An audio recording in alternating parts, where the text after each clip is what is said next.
ni Tita Kim niya at ni Tinti ng regalo.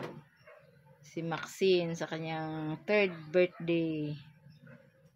Labubo na bag at saka inuman ng tubig. Yan.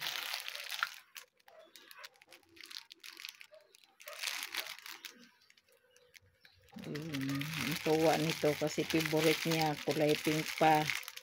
Favorite niya si Labubo. Yan.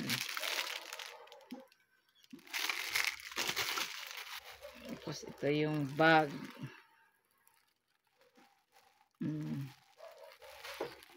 Labubo. Pink din. Ang tuwa nitong bata na to pag naihatid na namin ito. Yan na Maxine, ang iyong regalo kay Tita Kim. Kay Tinte. Yan. Ang tuwa na nitong bata na to kasi yan ang gusto niya, yan ang favorite niya ngayon. Nabilhan na nga din siya ni Pete, sobrang mahal. 3.5. Ang kanyang Labubo teddy bear na maliit. Yan.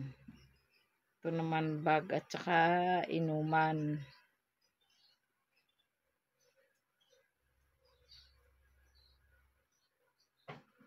Bye-bye po. God bless po sa ating lahat. Shout out sa lahat ng aming subscriber at saka viewer at super chatter. Saan mang sulok ng mundo at sa ibang bansa. Bye!